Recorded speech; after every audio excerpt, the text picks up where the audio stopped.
Hello guys and welcome to a new episode of Legends. Today we are going to be analyzing some fights and let's call it anatomy of a fight.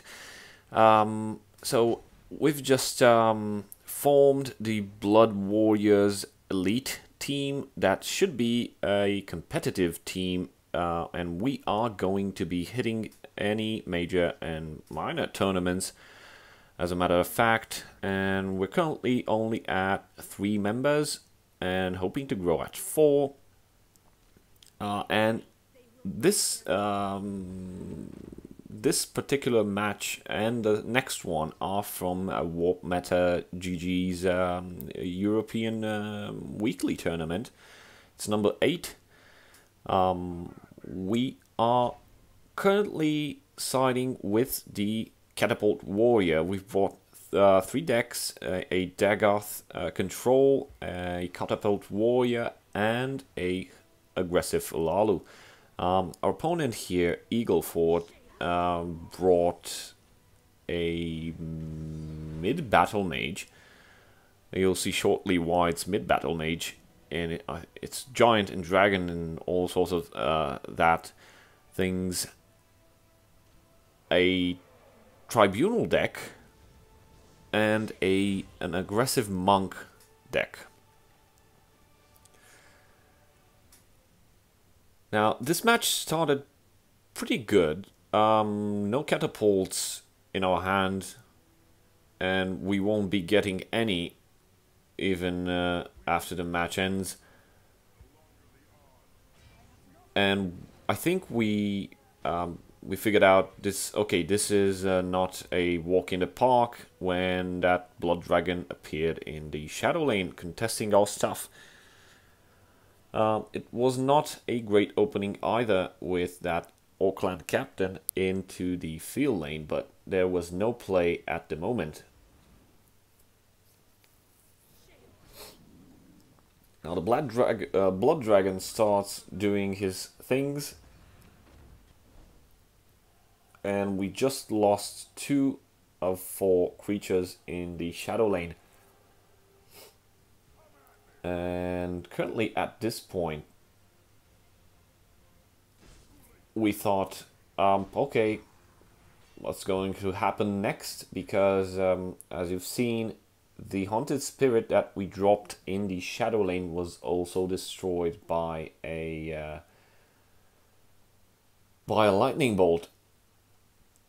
Now, because we kind of forced our opponent's hand right here, we forced him to use his entire ring charges by turn 5. This means we could gain the upper hand on creature placement, but that Blood Dragon combined with Garnag limits our possibilities a lot. Now, the idea here is not to trade with enemy creatures. Why? Because if we trade, this mid-battle mage deck can just drop bigger and bigger creatures, which eventually, that's what it does. It drops bigger and bigger creatures and overpowers anything that you can actually place on the deck. Now, because we added Sword of Revenge, this kind of complicated things a bit for Eagleford. However, Eagleford had quite a hand, and a Belligerent Giant was just around the corner waiting for that Sword of Revenge drop, and that's what's going to happen. That Sword of Revenge, though, protected somewhat and forced him to play the Belligerent Giant, and eventually managed to force him to trade in that Blood Dragon. His idea was to protect Garnag because it's really important, and he Eagleford noticed that I did not go for trade. which means after removing most of my creatures, he would have a clear path to face. Now what happened here is quite interesting, because the Sower of Revenge came back in our hand, and we had quite a lot of stuff at our disposal. We have Garnag, but it has no place right now on the board. However, that that Vanguard and that Molekul Gatekeeper and Steel Scimitar look very promising. Now, we have no play right now except Sower of Revenge, because if we do play, go aggressive and play Vanguard, Molekul Gatekeeper and Steel Scimitar, break some more runes, we might just hit either another Prophecy for, I don't know, Lightning Bolt, or just give Eagle for more cards here, which could in turn prove fatal for us and for the match, because another Belligerent Giant would just mean the death of Art. Now that Soa sitting comfortably in the Shadow Lane, it was a bet on Eaglefort not having another Belligerent Giant in hand. That said, I think it was our best bet, because that's what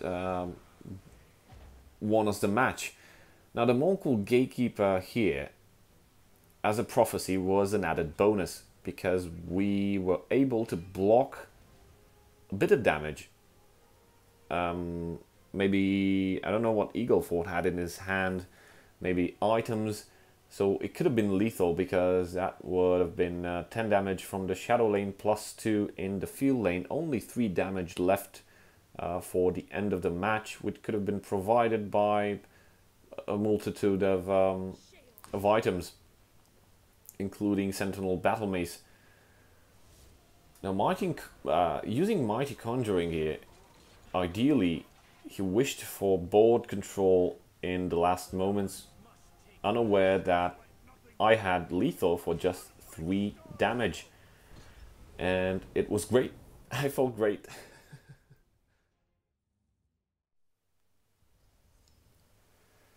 Now this was the first round, and WarpMeta tournament bases on last hero standing, not conquest, meaning you don't have to win all both 2 matches, best out of 3, with each of your remaining decks. It's not conquest, it's last hero standing, which means if you win with a deck, you get to keep, you don't get to keep it. You are forced to play it again until you lose 1. So this basically helped us in playing Catapult Warrior again. Now throwing away that Piercing Javelin was not the best idea. Eaglefort drew 2 cards here because I had no removal on that Chronicle Gambler, but there's a mistake here that Eaglefort did, and it was not... the mistake was basically not keeping Chronicle Gambler into the Shadow Lane.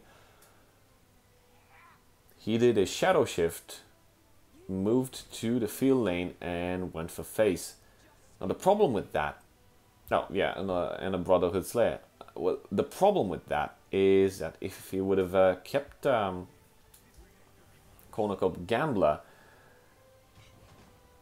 I would have pushed the face, and he could have traded with the Mammoth or something else. He just gave me like 11 damage. Yeah, we hit a Prophecy, we lost the Catapult, but that was not really something bad. Now the bleed cost roll right now that we drew doesn't help that much, and we'll soon see he will get a Hive Defender into the field lane. Basically, all the damage in the field lane could cause us to lose the match, especially if there are I don't know, other items, or he did run Monk Strike. So the best play here was Sword of Revenge, forcing him either to trade or to shift creatures. Now, considering we're at turn 5 and only 5 magic is available, a limited number of options, including Monk Strike, which is a 4-cost action. So we did force a trade with the Soa in the field lane. Now, unaware that we had so many charge creatures, but not so much damage boosting, he went for the trade. It was the logical thing to do.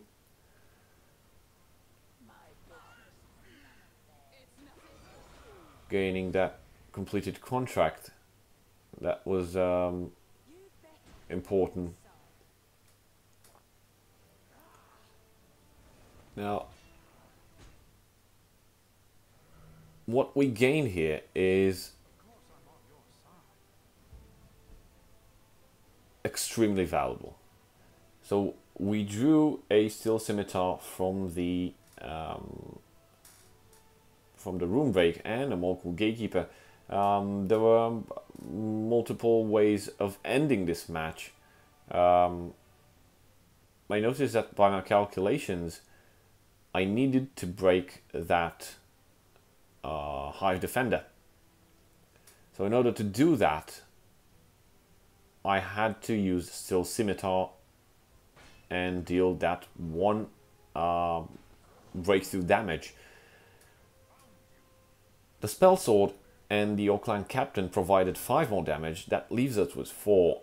So with 4 damage, I could have played a Vanguard and a Morgul Gatekeeper, but I decided for double Vanguard. It was just a pure epic fun match.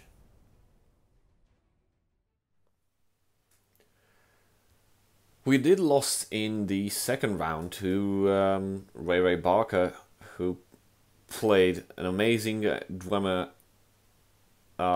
deck, a Dwemer Spellsword deck, and unfortunately we lost with both Dagoth and Lalu.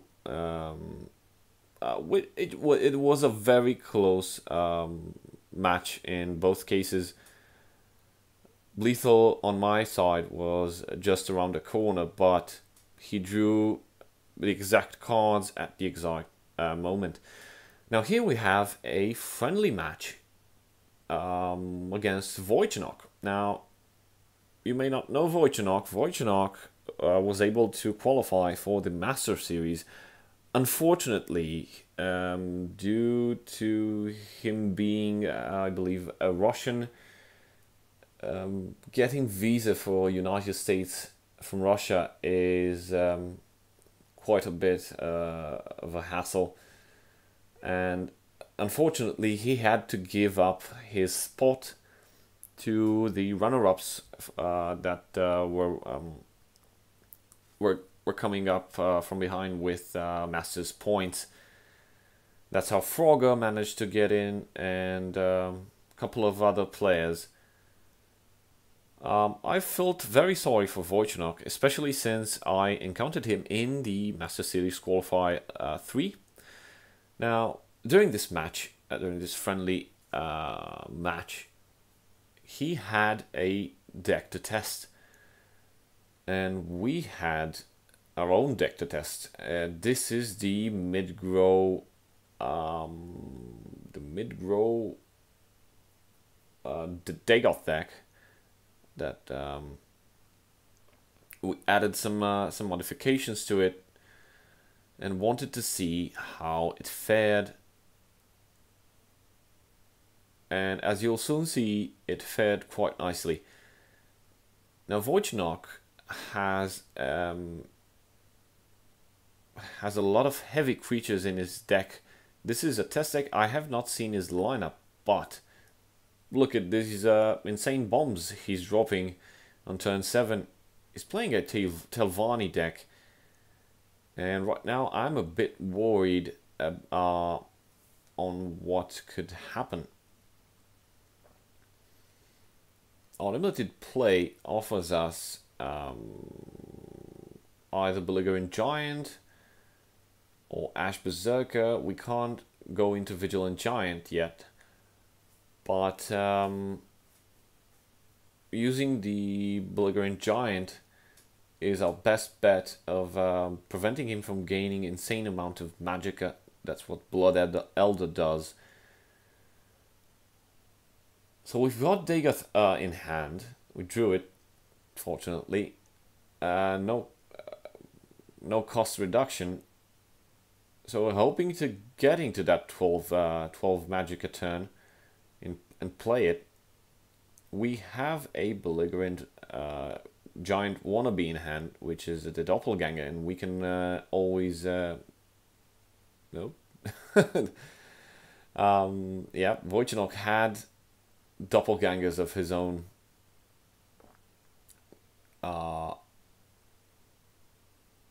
So there could have been a possibility of using the doppelganger on the Belligerent Giant, but considering he has another 6 attack creature in the field lane, I decided to just copy the Telvanni Magister and get us that ward which protects us from damage. There it is. Nothing happened. We're still good. And here goes the Red Brahmin. I was not expecting Red Brahmin. And currently we only have the Belligerent Giant to play, which will help all our other creatures, even though they're shackled and silenced, and prevent any damage from a Red Brahmin. We don't have a ward anymore, but here comes a Nice Storm, which basically leaves us with only one Telvanni Magister, which is silenced. As soon as he drops the dragon support that you're seeing in the shadow lane, immediately I knew this was a dragon deck. But what kind of dragon deck and what lay ahead of the match was a complete mystery. I wanted to silence that so he would not gain any more HP by summoning dragons. And VoIchenok is now down to 8 HP. We are at 9 Magicka. Good trade there. Another Lookout and Skeletal Dragon. Now this this kind of went over the board and boosted his HP from 8 to 12. And there was nothing that we could do except try to block as much damage as possible and start drawing cards. And hopefully get at least one creature to attack with 4 damage, leaving him with 8 HP in order to play Dagoth. Dagoth could be coming next turn if we are successful. Unfortunately, that Parthenax just gained him more HP, is now at 16, and our entire shadow lane is compromised, actually dead. We can drop him to 12, but that Leaf Lurker. Oh no, it's the Red Brahmin. The Red Brahmin revived from the skeletal dragon pose some serious questions. We need to start applying pressure, otherwise we'll just get silenced again and again and again, shackled until we die. So removing everything from VoIchenok's shadow lane was imperative, and leafLurker did that job quite well in destroying the Parthenax combined with Skyvan Pyromancer. Now VoIchenok did not play Red Brahmin. Not playing Red Brahmin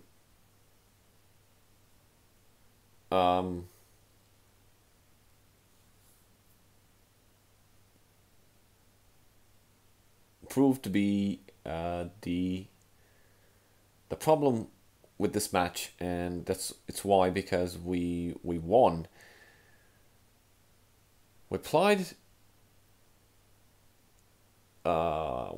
damage, left him to with 12.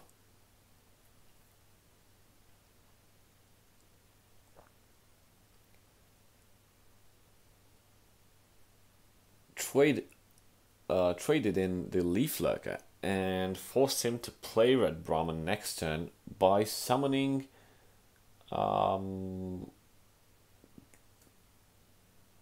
we had both Hand of Dagoth and Sails of Storms,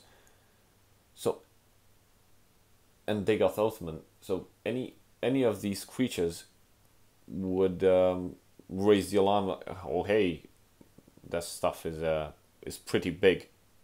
So we need to play Red Brahmin. Now that Pureblood Elder was nothing that we could have prevented, but forcing that Red Brahmin play in the shadow lane just sealed the deal.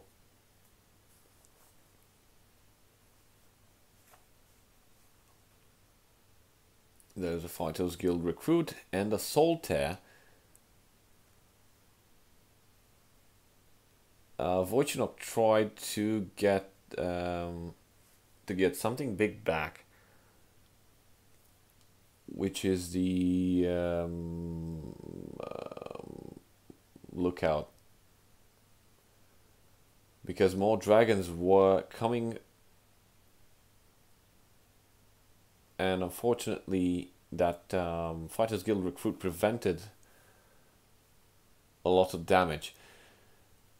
Now, because Red Brahmin is stuck on the shadow lane, I was able to throw out all my creatures into the field lane, and a sanctuary pet blocking the Fighters Guild recruit proved to be quite useful.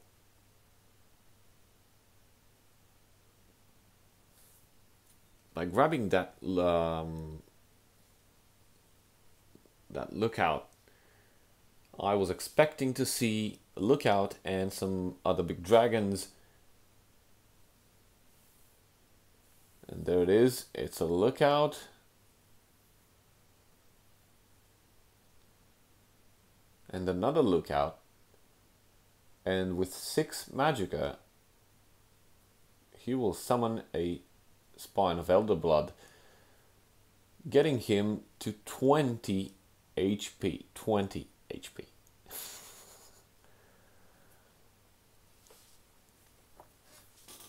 So our best bet here was to summon something that could help us, and that did not happen. So our only option, because it would have been lethal, was to play Dagoth. That left him with 2 HP. Because 2 Lookouts were in the shadow lane, a multitude of creatures could have just boosted his HP by getting dragons out.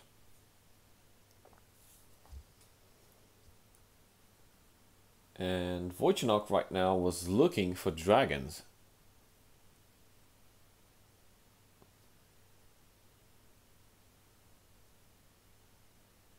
And there were no dragons.